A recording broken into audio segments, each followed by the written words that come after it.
제 이름은 서민입니다. 36세이며 시애틀에 위치한 현대 예술을 전문으로 하는 사설 갤러리에서 큐레이터로 일하고 있습니다. 외모에 신경 쓰는 편은 아니었지만 제 역할상 깔끔하고 정돈된 모습을 유지해야 합니다. 중성적인 톤의 미디 드레스, 단정하게 묶은 머리, 그리고 아이라이너 한 줄 정도가죠. 사람들은 제 눈이 신뢰할 수 있다고 자주 말하지만 최근에는 나 자신조차 믿을 수 있는지 확신하지 못합니다. 저는 남편 지훈 부동산 업계에 종사합니다. 과 6살 딸 혜은과 함께 살고 있습니다. 우리 집은 시애틀 북쪽 변두리에 위치해 있으며 소나무 숲과 저녁 햇살을 완벽한 거울처럼 반사하는 호수로 둘러싸인 평화로운 동네에 자리 잡고 있습니다. 이 집은 유럽식 디자인의 2층 주택으로 80년 된 옛 건물의 골격을 재건해 지었습니다. 처음 이사 왔을 때 지훈은 농담으로 이 집이 귀신이 나온다면 그 귀신들과 친구가 될 거야 라고 말했지만 최근에는 제가 보이지 않는 무엇과 공간을 공유하고 있다는 느낌을 받습니다. 그리고 그건 결코 친절하지 않습니다. 3달 전 제 어머니가 애리조나에서 휴가 중 갑자기 심장마비로 돌아가셨습니다. 전혀 예상치 못한 일이었고 어떤 징조나 경고도 없었습니다. 어머니는 이미 가족 변호사에게 전달된 유언장을 남기셨습니다. 저는 주식과 부동산 투자로 얻은 약 250만 달러를 상속받았습니다. 하지만 단 한 푼도 건드리지 않았습니다. 돈이 필요하지 않아서가 아니라 모든 것이 뭔가 이상하게 느껴지기 때문입니다. 장례식 이후 지훈의 행동이 변했습니다. 차가운 건 아니지만 항상 뭔가에 빠져 있는 듯합니다. 계획되지 않은 회의, 밤늦게 속삭이는 전화, 그의 서재문 사이로 새어나오는 대화 내가 듣지 말아야 할 것들입니다. 그를 대면할 때마다 그는 웃으며 말합니다. 너가 너무 생각 많이 하는 거야? 미래를 위해 준비하는 거니까 그를 믿고 싶습니다. 하지만 내 깊은 곳에서는 뭔가 얼어붙은 듯합니다. 우리 딸 혜은. 달콤한 혜은, 야생의 곱슬머리와 호박색 눈동자를 가진 항상 꿈꾸는 아이였습니다. 그녀는 바닥의 금을 비밀 지도에 변신시키거나 지나가는 구름을 졸린 사자로 만들 수 있었습니다. 하지만 요즘 그녀는 더 조용해졌습니다. 더 멀어져 보입니다. 그녀는 거실 창가에 앉아 정원을 무표정하게 바라보며 시간을 보내고 있습니다. 그 표정을 읽을 수 없습니다.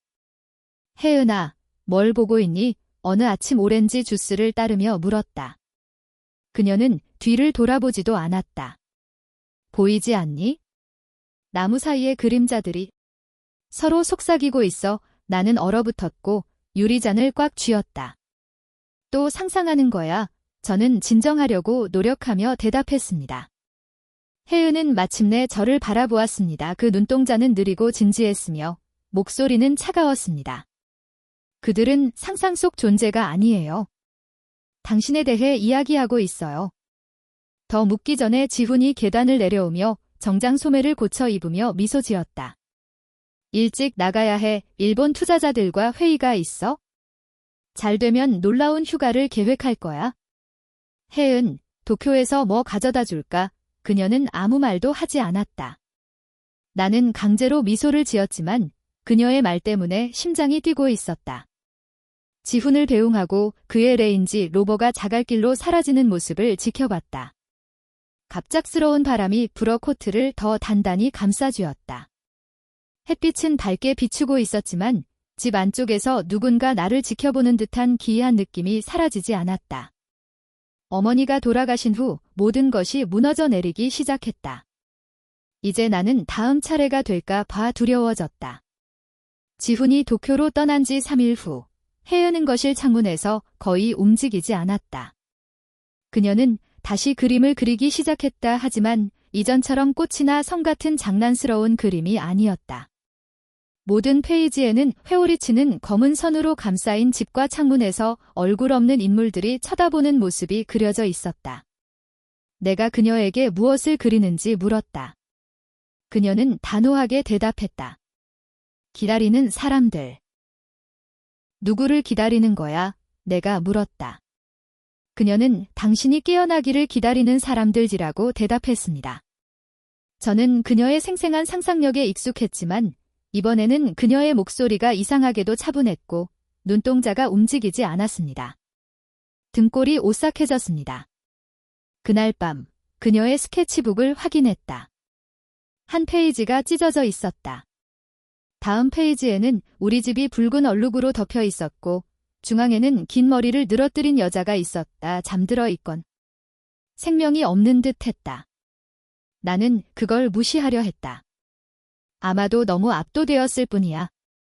아직 슬픔에 잠겨 있었을 뿐이야. 하지만 그 수요일 오후 모든 것을 바꾼 일이 일어났다.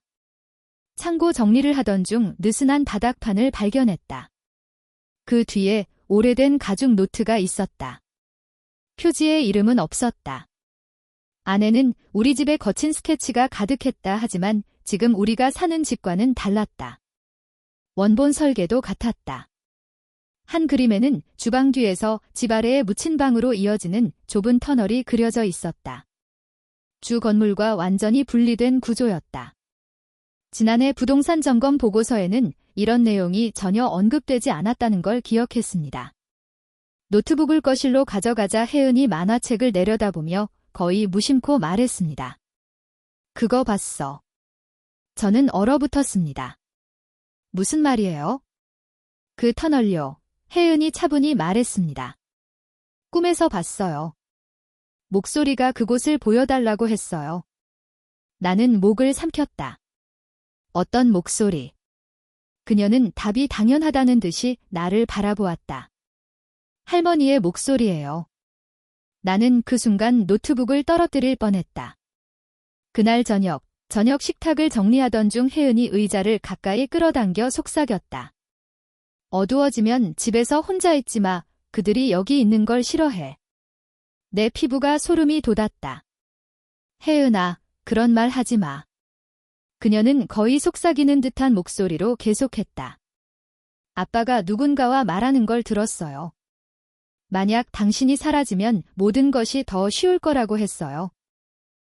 나는 그녀를 돌아보며 완전히 경악했다.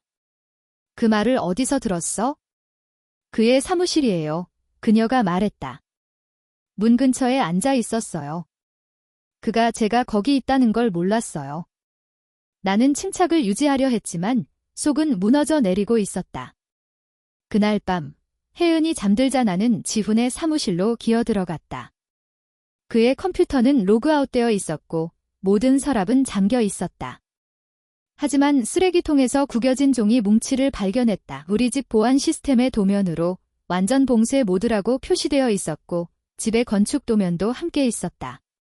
연필로 밑줄이 그어진 손글씨 메모가 있었다. 통제되지 않은 출구 포인트가 없도록 확인하라. 무릎이 풀리며 바닥에 주저앉았다. 머리가 어지러웠다. 무슨 일이 일어나고 있는 거지? 그때 휴대폰에 메시지가 왔다. 지훈이었다. 몇 일 더 머물러야 한다. 중요한 일이 진행 중이야. 전화하지 마. 화면을 멍하니 바라보고 있을 때 모르는 번호에서 전화가 걸려왔다. 망설이다가 전화를 받았다. 서민 씨인가요? 여성의 목소리가 들렸다. 제 이름은 마르시아 벤네트입니다. 퍼스트 헤이븐 은행의 대출 담당자입니다. 어머니 이름인 안네트 웰스 명의로 된 저축 계좌를 닫으시려는 요청을 확인하기 위해 전화드렸습니다. 계좌를 해지한다고요? 심장이 뛰며 되물었다. 그런 요청을 한 적이 없습니다. 전화선이 잠깐 끊겼다. 파일상의 서명이 귀하의 것과 일치합니다. 그녀가 말했다. 하지만 법적 권한 없이 추가 정보를 제공할 수 없습니다. 전화를 끊었다. 손이 떨렸다. 지훈. 그는 어머니의 자산을 빼내려고 하고 있었다. 나는 숨을 가다듬으려 위층으로 올라갔다. 침실에서 혜은은 침대에 앉아 인형 토끼를 꼭 쥐고 있었다. 그녀의 눈은 창문 쪽을 고정하고 있었다. 엄마, 그녀가 속삭였다. 시작됐어요. 무슨 말이에요? 정원의 그림자예요. 제가 보아요. 점점 가까이 오고 있어요. 나는 창가로 달려갔다. 검은 SUV가 길 아래에 주차되어 있었다. 헤드라이트가 꺼졌지만 아무도 내리지 않았다. 그럼에도 불구하고 유리 너머로 누군가가 우리를 지켜보고 있다는 것을 느낄 수 있었다. 나는 혜은의 손을 잡았다. 생명의 끈처럼. 내 인생에서 처음으로 움직일 수 없었고 숨을 쉴 수도 없었다. 내 안에 무언가가 부서졌다. 생존의 필수적인 무언가. 안전함, 신뢰, 집이라는 느낌 그 모든 것이 사라졌다. 이 집은 더 이상 안식처가 아니었다. 함정처럼 느껴졌다. 그리고 누군가 아니면 여러 사람이 내가 그 함정에 빠지기를 기다리고 있었다. 그날 밤 잠은 오지 않았다. 모든 잠금 장치를 2번이나 확인하고 커튼을 단단히 닫고 혜은을 팔에 꼭 안고 있었지만 누군가가 우리를 지켜보고 있다는 느낌이 사라지지 않았다. 아마도 밖에서 아니면 이 벽 안쪽에서. 다음 아침 혜은이 아직 잠들어 있을 때 나는 지훈의 사무실로 다시 슬며시 들어갔다. 이번에는 단순히 둘러보는 것이 아니었다. 나는 찾았다. 모든 서랍을 열었고 책장 뒤를 확인했으며 벽에 걸린 액자의 뒷면을 제거까지 했다. 낡은 베이지색 파일 상자의 바닥에서 마침내 그것을 발견했다. 붉은 실로 밀봉된 두꺼운 봉투였다. 라벨에는 메트로폴리탄 라이프 생명보험 서민 H 강이라고 적혀 있었다. 손이 떨리며 봉투를 열었다. 안에는 $200만 달러 가치의 보험 계약서가 들어 있었다. 수혜자, 지훈 J 강, 서명 날짜는? 어머니 장례식 후 일주일 후였다. 가슴에 강하게 맞은 듯 했다. 최근에 생명보험과 관련된 서류를 서명한 기억이 없었다. 서명은 내 것 같았지만 필체가 이상했다. 경직되고 자연스럽지 않았다. 내 필체가 아니었다. 보험증서 아래에는 손으로 쓴 메모가 끼워져 있었다. 이름도 서명도 없었다. 30일까지 모든 서류를 완료하라. 어떤 것도 추적될 수 없도록 확실히 하라. 특히 그녀에 의해. 복도에서 움직임이 들리자 파일을 세게 닫았다. 혜은이 잠옷을 입은 채 토끼 인형을 안고 서 있었다. 그녀의 눈은 잠으로 무거웠다. 할머니 꿈꿨어요. 그녀가 속삭였다. 그분이 자빠를 믿지 말라고 했어요. 나는 그녀 옆에 무릎을 꿇고 그녀의 작은 손을 잡았다. 혜은아, 만약 어떤 일에 대해 두려움이나 혼란을 느낀다면 어떤 일이든 절대 나에게 말해야 해. 그녀는 고개를 끄덕였지만 침묵을 지켰다. 그녀의 눈은 말보다 더 많은 것을 말해주고 있었다. 나중에 나는 그녀를 이웃인 남씨 집으로 데려갔다. 혜은에게 미술을 가르쳐주던 바로 그 집이었다. 열이 조금 나요. 나는 거짓말을 했다. 급한 일을 처리해야 해서 몇 시간만 필요해요. 집으로 돌아와서 나는 보험회사에 전화를 걸어 지훈으로 가장했다. 그의 생일과 사회보장번호 일부를 말했고 믿기 어려울 정도로 그걸로 충분했다. 네, 담당자가 말했다. 보험이 활성화되었습니다. 모든 혜택은 현재 확인 중입니다. 더 듣지 않아도 충분했다. 전화를 끊고 얼굴이 창백해졌다. 실종이나 원인 불명의 사망 시 지훈은 이미 모든 것을 준비해 두었다. 문서, 메모, 유용한 모든 것을 급히 모으는 중이었는데 전화가 다시 울렸습니다. 이번에는 발신자 표시가 미경 지훈의 어머니였습니다. 주저하다가 전화를 받았습니다. 여보세요? 서민. 그녀는 평소처럼 부드러운 목소리였지만 차가운 기운이 섞여 있었다. 지훈이 오늘 아침에 전화했어요. 당신이 최근에 조금 긴장된 모습이라고 했어요. 모든 게 괜찮아요. 나는 목소리를 평온하게 유지했다. 어머니의 유산 관련 서류를 정리하고 있어요. 잠시 침묵이 흘렀다. 그러자 그녀의 목소리가 변했다. 여전히 차분했지만 더 날카롭고 의도적이었다. 그가 많은 압박을 받고 있다는 걸 알잖아. 서민아, 지훈이 너를 믿지 않는다고 느끼게 해서는 안 돼. 미경이 부드럽지만 날카로운 목소리로 말했다. 특히 지금 같은 때는 혜은이 아버지가 없이 자라게 하고 싶지 않잖아. 전화를 더 세게 잡았다. 나를 협박하는 거야? 아니요. 그녀는 부드럽게 대답했다. 그냥 상기시켜주는 거예요. 당신이 모르는 것들이 있어요. 그리고 때로는 너무 많이 아는 것도 좋은 일이 아니에요? 후회할 말을 하기 전에 전화를 끊었다. 손이 떨리고 있었다. 의심할 여지가 없었다. 그들은 함정을 파고 있었다. 그날 오후 나는 집 설계도면에 또 다른 복사본을 발견했다. 낡고 노란색으로 변한 종이에 빨간 잉크로 표시가 되어 있었다. 책장 뒤에 숨겨져 있었다. 지도에는 P4라는 이상한 라벨이 지하실 아래에 적혀 있었다. 내가 항상 창고로 생각했던 공간이었다. 조사하기로 결심했다. 지하실 문은 힌지에 걸려 삐걱거리며 열렸고 손전등 불빛이 곰팡이로 뒤덮인 벽을 비췄다. 지도를 따라 걸으며 각 걸음을 세다가 벽의 한 부분이 이상했다. 벽돌은 더 새롭고 모르타르는 더 깨끗했다. 최근에 수리된 흔적이 있었다. 노크했다. 빈소리였다. 그 벽 뒤에 분명히 무언가가 있었다. 숨겨진 방, 아니면 통로일 수도 있었다. 더 깊이 파고들기 전에 앞문이 열리는 소리가 들렸다. 무거운 발걸음이 위층으로 올라가는 소리가 들렸다. 지훈이 집에 돌아왔다. 손전등을 끄고 그림자 속으로 물러섰다. 가슴이 두근거렸다. 그의 목소리가 계단 사이로 들려왔다. 이상하게도 차분했다. 서민, 어디 있니? 혜연에게 줄 게 있어? 그리고 이야기해야 해. 내 엄마에 대해? 내가 오해한 모든 것에 대해? 나는 움직이지 않고 숨을 죽였다. 심장이 전쟁의 북처럼 갈비뼈를 두드렸다. 선택의 순간이었다. 계속 거짓말을 할까? 아니면 진실을 마주칠까? 하지만 한 가지 분명한 것이 있었다. 오늘 밤 이 집에서 나가면 다시는 나올 수 없을지도 몰랐다. 지하실에 서서 심장이 뛰고 숨이 가빠졌다. 위에서 지훈의 발걸음이 삐걱거렸다. 천천히, 의도적으로 그 순간을 즐기는 듯 했다.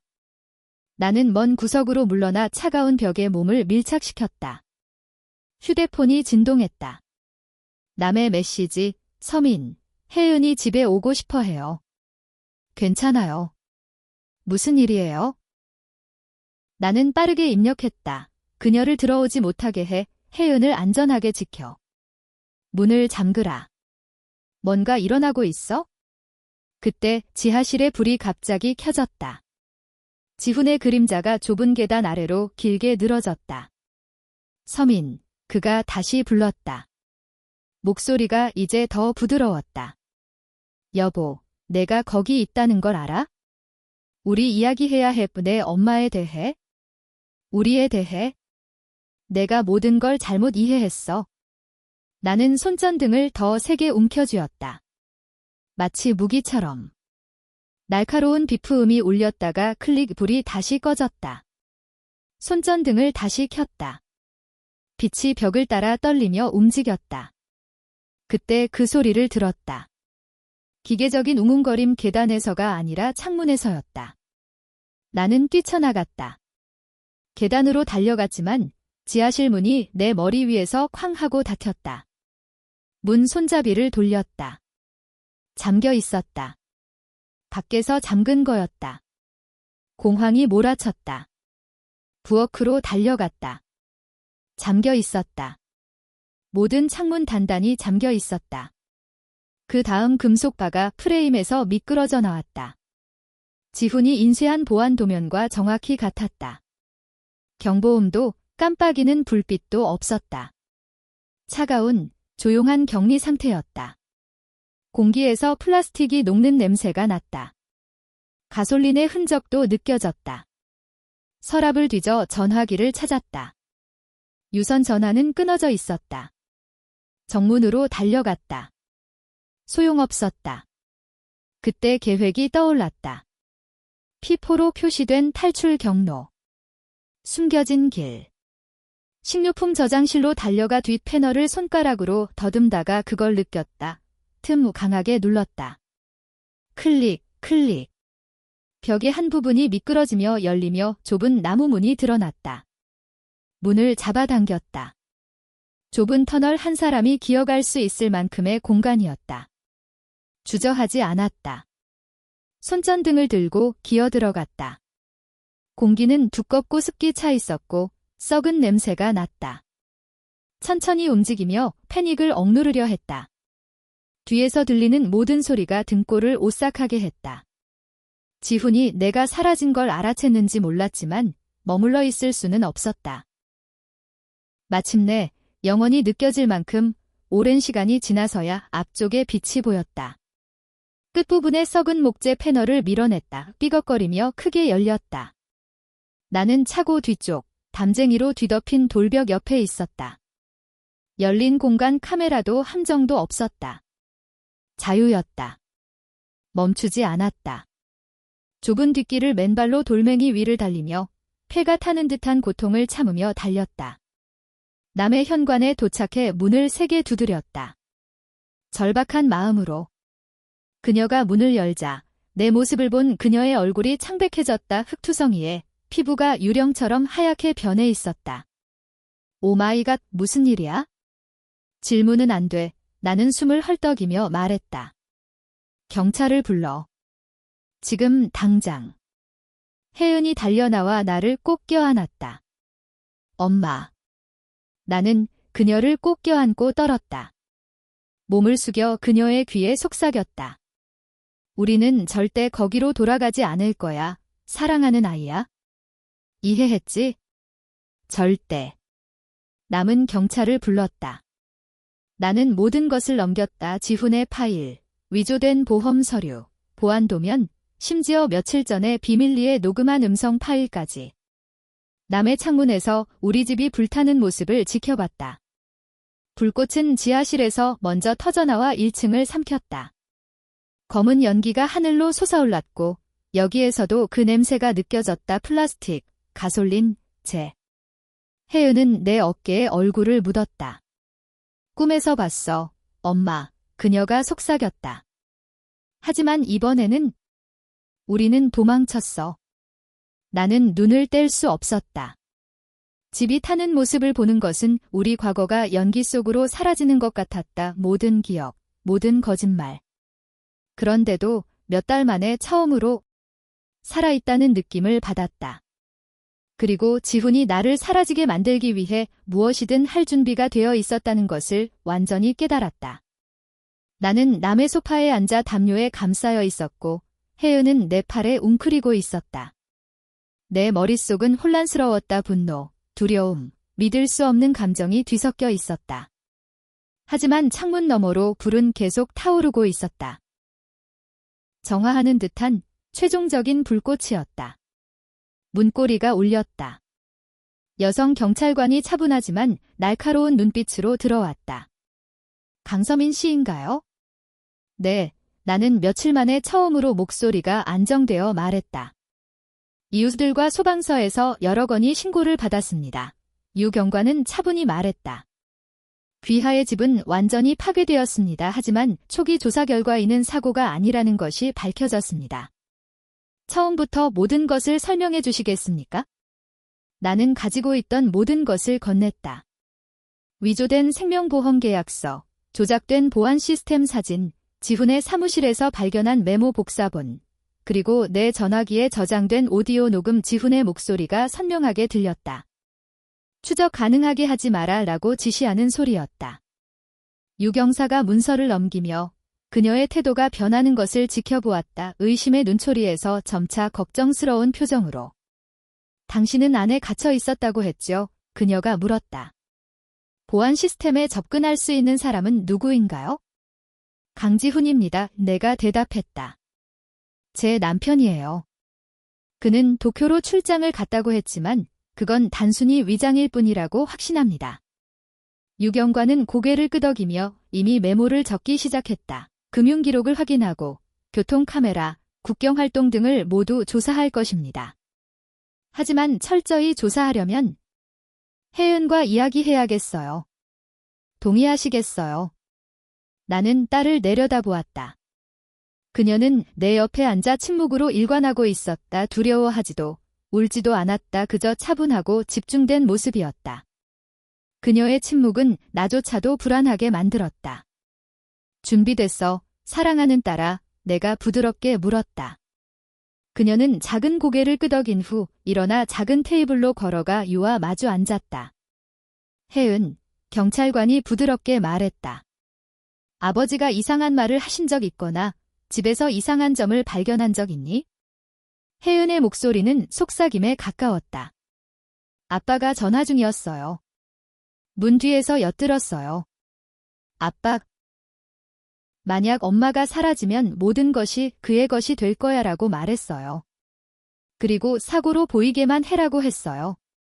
유는 펜을 공중에 떠있게 한 채 얼어붙었다. 그녀는 천천히 나를 올려다보았다. 그녀는 매우 명확해요.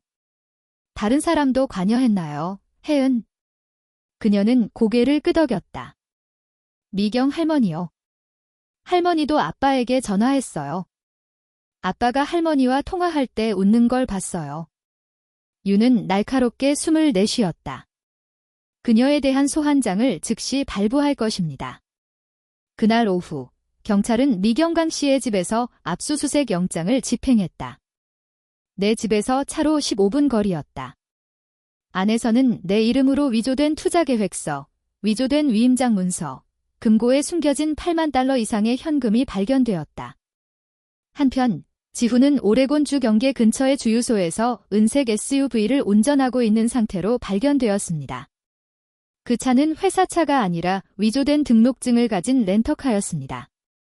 트렁크에는 빳빳한 현금 뭉치, 앤드루 심슨이라는 가명으로 된 가짜 여권, 캐나다로 직행하는 상세한 경로가 인쇄된 종이가 있었습니다. 체포 당시 지훈은 강요당했습니다. 모두 어머니의 계획이었습니다. 라고만 말했습니다. 미경은 그날 밤 체포되었습니다.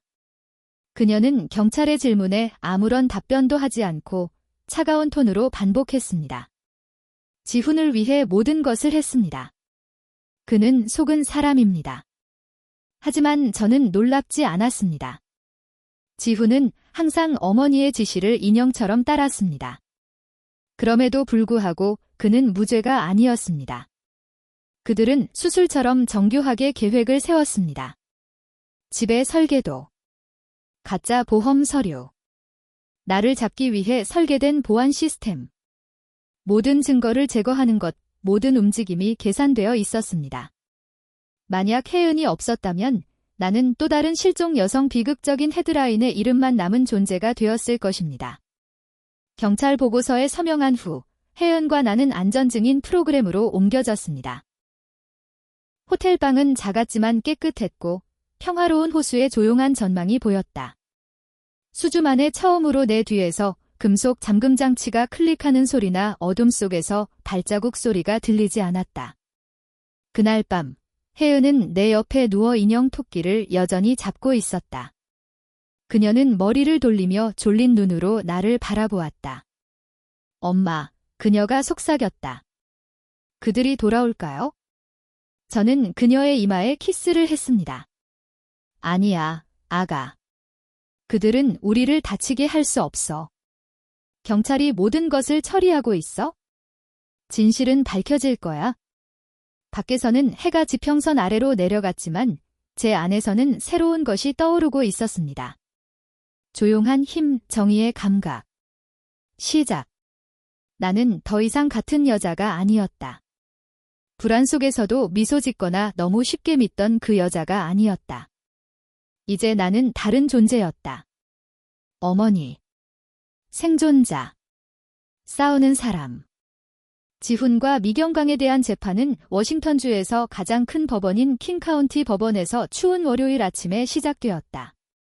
법정 갤러리에는 기자들, 호기심 많은 현지인들, 그리고 지훈의 옛 부동산 동료들이 가득 차 있었다. 그중 단 한 명도 그를 변호하기 위해 일어나지 않았다. 그가 세심하게 구축한 이미지 충성스러운 남편, 존경받는 사업가는 거의 즉시 무너져 내렸다. 나는 증인석에 앉아 어머니의 오래된 팔찌를 손가락으로 단단히 감싸고 있었다. 내 마음은 무거웠다. 내 옆에 앉은 혜은은 머리를 단정하게 닦고 얼굴은 차분했지만 나이보다 너무 성숙해 보였다. 그녀는 두려워하지 않았다. 단지 진실이 밝혀지기를 기다리고 있었다. 검찰은 부인할 수 없는 증거로 재판을 시작했다. 어머니의 사망 후 몇 일 만에 가입된 생명보험 계약서, 나를 잡기 위해 설계된 개조된 가정보안 시스템, 그리고 지훈이 큰 금액의 현금을 인출하고 가짜 이름으로 차를 렌트하며 사라지려는 준비를 하는 사진들. 그 다음은 증언들이 이어졌다. 나, 남, 그리고 마지막으로 혜은의 증언이었다. 그녀가 증인석에 서자 법정이 침묵에 휩싸였다. 바늘 떨어지는 소리까지 들릴 정도였다. 아버지가 뭐라고 말씀하셨는지 기억하나요? 검사가 물었다. 네, 혜은이 분명히 말했다. 아버지가 사고처럼 보이면 아무도 의심하지 않을 거야. 그럼 모든 것이 내 것이 될 거야 라고 말씀하셨어요. 정말이에요. 그녀는 고개를 끄덕였다. 문 뒤에 서 있었어요. 그는 제가 거기 있다는 걸 몰랐어요. 법정 반대편에서 지훈은 머리를 숙였다. 그녀의 눈을 마주칠 수 없었다. 변호인은 사건을 재구성하려 했다. 지훈이 재정적 절망에 빠졌다고 주장했다. 미경이 그를 조종했다고 주장했다. 그가 정신적 감정적으로 불안정했다고 주장했다. 시어머니의 죽음 후 지훈의 변호인은 감정적 스트레스를 주장했지만 어머니의 일기가 불에 탄 후 창고의 오래된 서랍에서 발견되자마자 그 주장은 무너졌다. 마지막 기록 중 하나에 그녀는 이렇게 썼다. 지훈은 계속해서 내 사업에 투자하라고 압박하지만 재정적 자료를 요구할 때마다 회피한다. 뭔가 이상하다. 서민이 걱정된다. 그는 너무 자신만만하다. 그 단 한 문장이 판결을 확정지었습니다. 검사는 배심원들에게 다음과 같은 결정적인 발언으로 결론을 내렸습니다. 강지훈은 단순히 아내의 생명을 빼앗으려 한 것이 아닙니다. 그는 6살 딸을 무고한 증인으로 만들 준비까지 했습니다. 이 계획은 그의 어머니 강미경에 의해 지원되었습니다. 그녀는 아들의 새로운 시작을 위해 타인의 슬픔과 재산을 희생시키려는 여성이었죠. 3일간의 심해 끝에 배심원단은 판결을 내렸습니다. 강지훈, 방화미수, 가족 구성원 해악 음모, 문서 위조 혐의로 15년 징역형. 강미경, 음모와 재무기록 위조 혐의로 8년 징역형. 형량이 선고되자 강지훈은 아무 말도 하지 않았다. 그는 단순히 머리를 숙여 수능의 표시를 했다. 하지만 그 법정 드라마 내내 처음으로 강미경이 소리쳤다. 이 모든 건 다 내 잘못이야. 내가 제대로 했더라면 내가 여기 앉아있지 않았을 거야. 지훈은 그녀를 천천히 돌아보며 차가운 목소리로 말했다. 내가 나를 강제로 정책에 서명하게 하지 않았어. 문을 잠그지도 않았어. 그건 내 선택이었어. 한때 내 딸을 부드럽게 안아주던 남자가 이제 회색 감옥 복장으로 축 처져 앉아 있었고 그의 눈은 공허했다. 어머니와 아들을 연결하던 독소 같은 사슬 특권, 통제, 그리고 환상으로 뒤틀린 기 마침내 끊어졌고 그 순간은 그들이 함께 쌓아올린 공개의 무대에서 모두에게 드러났다. 법원 밖에서는 기자들이 벌떼처럼 몰려들었고 플래시 불빛이 사방에서 터졌다. 한 기자가 가까이 다가와 물었다. 서민, 정의가 실현된 것을 보는 기분이 어때요? 나는 혜은의 손을 꼭 잡으며 천천히 진심으로 대답했다. 정의는 상처를 지우지 않아. 하지만 그 상처가 퍼지는 것을 막아. 그리고 그 말 한마디 한마디에 진심을 담았다. 처음으로 혜은이 편안히 잠들 수 있을 거라는 걸 알았다. 그날 저녁 늦게 마지막 뉴스 차량이 떠나자 혜은이 내 소매를 잡아당겼다. 엄마, 그녀가 조용히 말했다. 또 할머니 꿈꿨어. 할머니가 웃으며 잘했어, 혜은이라고 말씀하셨어. 나는 몸을 숙여 그녀를 힘껏 안아줬다. 나는 너무 많은 것을 잃었다. 집, 안정감, 그리고 한때 가족이라 부르던 사람들. 하지만 내가 붙잡고 있던 것은 어떤 상실보다도 더 강력했다. 어머니와 딸 사이의 유대감. 생존의 의지 단순히 육체적으로만이 아니라 정신적으로도. 그리고 그것이 나에게 가장 위대한 승리였다. 3달 후, 혜은과 저는 시애틀 남쪽에 위치한 조용한 호수 마을 에지워터의 작은 집에서 새 삶을 시작했습니다. 보안 게이트도, 높은 벽도, 경보기도 없었습니다. 단지 흰색 울타리, 라벤더가 피어나는 정원, 물가를 내려다보는 작은 목재 발코니가 있을 뿐이었습니다. 우리는 많은 것이 필요하지 않았습니다. 단지 평화와 두려움 없이 숨 쉴 수 있는 공간이었습니다. 혜은은 새로운 학교에서 곧 자신의 리듬을 찾았습니다. 그림을 좋아하는 아이들 그룹에 합류했고, 특히 미술 선생님인 백 선생님과 친해졌습니다. 매일 새로운 작품을 가져왔습니다. 다리, 호수, 나무, 때로는 우리 두 사람의 초상화도 있었습니다. 그녀는 놀라운 내면 세계를 가지고 있습니다. 백 선생님이 첫 학부모 상담회에서 저에게 말했습니다. 그리고 이 나이에는 드문 시각적 스토리텔링의 재능을 가지고 있습니다. 나는 고개를 끄덕였다. 혜은은 아이가 결코 목격해서는 안 될 일을 보고 겪었다.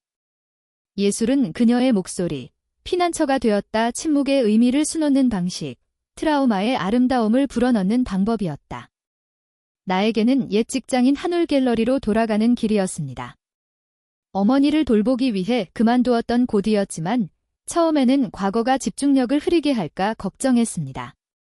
하지만 매번 캔버스 앞에 서면 더 안정감을 느꼈습니다. 더 나 자신으로 돌아간 듯 했습니다. 일 외에는 오랫동안 미뤄온 일을 시작했습니다.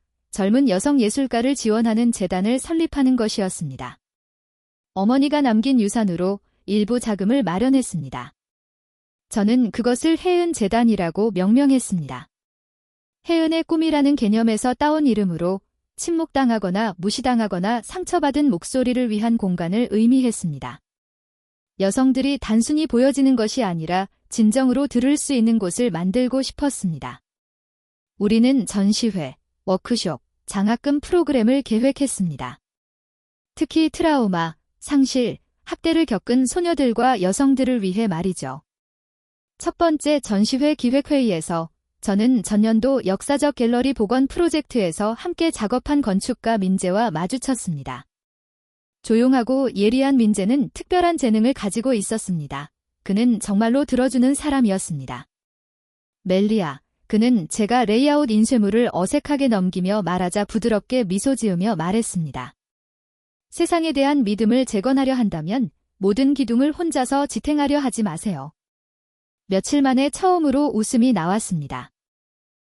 아마도 그는 몰랐을지 모르지만 그의 말은 제가 영원히 부서졌다고 생각했던 부분에 닿았습니다. 그날 저녁, 혜은이 거실 바닥에 스케치를 그릴 때 나는 그녀 옆에 앉아 우리 기초 자료를 넘겨보고 있었다. 무슨 그림을 그리는 거야? 내가 물었다. 너, 나, 그리고 할머니야. 그녀는 고개를 들지 않고 말했다. 우리는 그림으로 가득 찬 박물관에 서 있어. 내가 모두 그렸어. 내가 걸어줬고. 그리고 할머니. 그녀가 그 그림들의 빛을 비추고 있어? 목이 메어졌다. 그녀는 그 말이 얼마나 큰 의미인지 몰랐을 거야. 아니면 어떻게든 알고 있었을지도 몰라. 열린 창문으로 부드러운 바람이 들어와 라벤더 향기를 실어왔다. 혜은을 내려다보더니 새 집의 부드러운 크림색 천장을 올려다보았다. 그리고 매우 오랜 시간 동안 처음으로 나는 밤을 두려워하지 않았다. 미래가 어떻게 될지 몰랐지만 한 가지는 절대적으로 확신했다. 이제부터 나는 내 자신의 이야기를 쓸 것이다. 더 이상 비밀은 없다. 더 이상 통제당하지 않을 것이다. 그리고 더 이상 누구에게도 내 가치를 결정하게 두지 않을 것이다. 나는 강서민이다. 그리고 나는 숨기려고 살아남은 것이 아니다. 나는 일어나기 위해 살아남았다. 크리스마스 오후, 부드러운 눈이 내리기 시작해 나무 지붕에 살며시 내려앉으며 우리 작은 발코니를 흰색 가루로 덮었습니다. 호수 옆에 위치한 우리 집 주방에서는 신선하게 구운 사과 파이의 시나몬과 버터 향기가 공기를 가득 채웠고 구석의 스피커에서 흘러나오는 재즈의 부드러운 선율이 어우러졌습니다. 나는 식탁을 차리고 있었을 때 혜은이 거실에서 달려들어와 자신이 손수 만든 종이로 감싼 작은 녹색 선물 상자를 들고 들어왔다. 엄마, 그녀는 숨을 몰아쉬며 말했다. 이거 엄마 위해 만들었어요. 저는 앉아 그녀의 따뜻한 작은 손에서 상자를 받아 조심스럽게 리본을 풀었습니다. 안에는 작은 나무 액자가 있었고 그 안에는 그림이 들어 있었습니다. 화덕 옆에 앉아있는 세 사람, 저, 혜은, 그리고 부드러운 어두운 곱슬머리를 가진 키 큰 남자. 저는 민을 즉시 알아보았습니다. 이 그림을 그릴 때 무슨 생각을 했어? 저는 그녀의 맑고 차분한 눈을 바라보며 물었습니다. 생각했어요. 이게 가족이에요. 혜은이 조용히 말했다. 우리만 있는 건 알지만 민 씨가 여기 있으면 더 이상 텅 빈 느낌이 안 들어요. 따뜻해져요. 처음에는 아무 말도 하지 않았다. 밖에서는 바람이 눈꽃을 유리창에 스치며 혜은의 말이 침묵 속에서 마치 내가 입으로 내지 못한 질문에 대한 대답처럼 울려 퍼졌다. 가족이란 뭐예요? 엄마, 그녀는 더 작은 목소리로 물었다. 아빠는 피로 이어진 거라고 했어요. 하지만 그건 진실이 아닌 것 같아요. 나는 그림을 테이블에 내려놓고 말했다. 가족은 돌봄이에요. 보호예요. 조건 없는 진정한 사랑이에요. 피를 나누는 것이 항상 중요한 건 아니에요. 때로는 당신을 위해 나타나주는 사람, 당신이 정확히 당신 자신으로 있을 수 있게 해주고 안아달라고 요청하는 것을 두려워하지 않게 해주는 사람이 가족이에요. 혜은이 미소 지었다. 그러면 우리는 이미 진정한 가족이에요. 나는 눈썹을 치켜세우며 농담조로 물었다. 무슨 뜻이에요? 그녀는 눈이 휘둥그레지며 웃었다. 제가 말하려는 건 만약 괜찮다면 민 씨가 우리 가족의 일원이 될 수 있다는 거예요. 결혼해야 한다는 건 아니에요. 그녀는 급히 덧붙였다. 하지만 그가 매일 밤 여기에 있다면 저는 정말 행복할 거예요. 나는 웃으며 가슴이 벅차올랐다. 만약 내가 같은 생각을 하고 있었다고 말한다면? 그녀의 입이 벌어졌다. 정말이에요. 정말이에요. 그때 문이 두드리는 소리가 들렸다. 민이 문 밖에 서 있었다. 울 코트와 회색 스카프를 두르고 흰 장미 꽃다발과 종이 가방을 들고 있었다. 그가 나를 보는 순간 눈이 빛났다. 오늘 밤을 잊지 않았죠. 그는 미소 지으며 말했다. 당신이 가장 좋아하는 곳에서 초콜릿 케이크를 가져왔어요.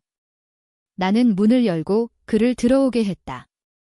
혜은은 세상에서 가장 자연스러운 일인 것처럼 그에게 달려갔다. 그 순간 방이 조금 더 밝게 빛났다. 우리는 혜은이 직접 만든 종이 장식으로 장식한 작은 크리스마스 나무 옆에서 촛불을 켜고 저녁을 먹었다. 나중에 민은 어릴 적 크리스마스 행사에서 사슴 옷을 입고 솔로로 노래를 부른 이야기를 했다. 혜은은 웃느라 의자에서 떨어질 뻔했다. 나는 슬퍼서 울지 않았다. 기쁨으로 울었다. 9시가 되자 혜은을 침대에 넣어주었습니다. 잠들기 전 그녀는 저를 돌아보며 물었습니다. 엄마, 내년에도 여기 있을까요? 다시 이사가지 않아도 되겠죠? 저는 그녀의 얼굴에서 머리를 쓸어내리며 속삭였습니다. 아니야, 아가. 여기가 우리 집이야. 진짜 우리 집이야. 그리고 아무도 우리를 여기서 쫓아낼 수 없어. 저는 그녀의 손을 꼭 잡았습니다. 누구도 이걸 우리에게서 뺏을 수 없어. 그녀는 평화로운 미소를 지으며 눈을 감았고 저는 조용히 불을 껐습니다. 아래층으로 내려가니 미나가 벽난로 옆에 앉아 코코아를 마시고 있었습니다. 그는 고개를 들어 낮은 목소리로 말했습니다. 이런 곳을 찾을 줄은 몰랐어. 그가 말했습니다. 하지만 메이비. 가족은 태어날 때부터 주어지는 게 아닐지도 몰라. 아마도 선택하는 것일지도 몰라. 나는 고개를 끄덕였다. 그리고 그 말을 마음에 새겼다. 나는 그에게 다가가 몸을 기대고 그 순간이 부드러운 이불처럼 우리를 감싸는 것을 느꼈다. 벽에 비친 불빛이 심장 박동처럼 흔들렸다. 밖에서는 눈이 계속 내리고 있었다. 하지만 그 작은 집 안에는 따뜻함과 평화, 그리고 조용한 약속이 있었다. 우리는 어둠을 지나왔고 빛이 돌아올 때 서로를 찾았다. 새로운 시작. 완벽하지는 않지만. 하지만 진심으로, 완전히, 우리 것. 서민의 이야기는 어둡고 계산된 배신을 견뎌낸 것만이 아닙니다. 그것은 가족 큰 존중, 진실, 사랑 위에 세워질 때만 안전하다는 것을 상기시켜줍니다. 그녀의 용기, 명확함, 그리고 어머니로서의 흔들리지 않는 강함이 그녀가 마땅히 받을 삶을 다시 쓰도록 도왔습니다. 왜냐하면 불확실한 세상에서 가장 중요한 것은 당신이 어디서 왔는지가 아니라 당신이 속하기로 선택한 곳이기 때문입니다. 그리고 당신이 되기로 선택한 사람이기 때문입니다. 서민의 여정에 대해 어떻게 생각하셨나요? 아래에 의견을 남겨주세요. 그리고 진실, 치유, 그리고 다시 시작하는 데 필요한 힘에 대한 더 많은 이야기를 위해 채널을 구독해주세요.